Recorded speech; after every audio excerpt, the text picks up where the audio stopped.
I have this cup template, and this will also be available to you at chalkitupfancy.com. And I place it on a piece of cardboard and I traced around my cup.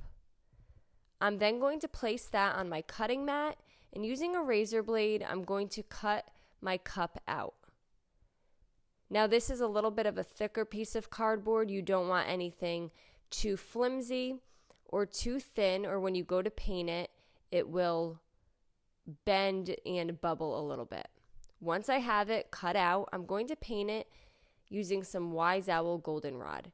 Now, of course, you could pick any colors of your choice, anything that's going to match your decor. And I gave this a really good coat. Again, be mindful not to over wet your cardboard. Once dry, I have a stencil. It says Rise and Shine. And I'm going to cover out the bottom and the side chicken. And using some Wise Owl black paint and a foam dabber, I'm just going to dab over my stencil. I got this stencil off Amazon, and I can also post that in the comments below.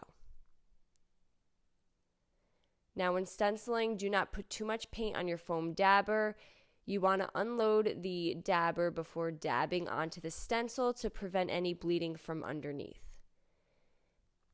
And then I went and I just took a paintbrush and I just painted the saucer that the cup is sitting on black, as I wanted this two different colors. Now at this point, I really like how this looks. I love the color.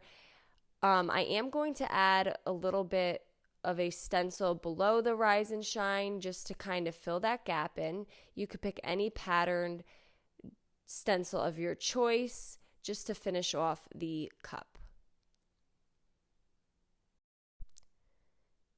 And this is where we're at so far, and I'm just going to set that aside to fully dry.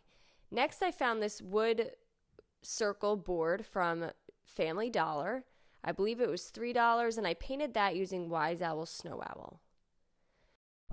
I have this distressed ink. It comes in a stack of different colors from Hobby Lobby, and you could just take it and just hit the edges of your project. What I decided to do was go over the entire goldenrod with the ink pad. I know this looks a little funny at the moment, but once I covered it fully, I then went in with a baby wipe and I moved it around. Once I got it a little wet, it was just easier to work with. And you don't want to overwork your baby wipe, as this is cardboard and you don't want to tear it. But I am rubbing it so that some of that yellow pulls through. And you can even take a sandpaper and go over the top of it as well.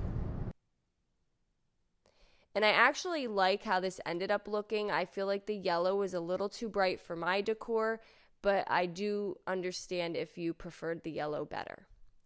Next, I have this chicken. It was from Dollar General. I'm going to place a tumbling tower block on the back side, and I'm going to glue it to the top part of my board. Placing the tumbling tower blocks behind my pieces just kind of gives it a dimensional look.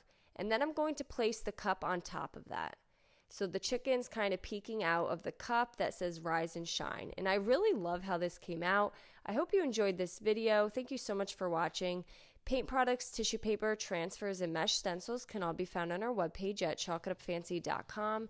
And don't forget, you can also check out other tutorials over on our webpage. Have a great day.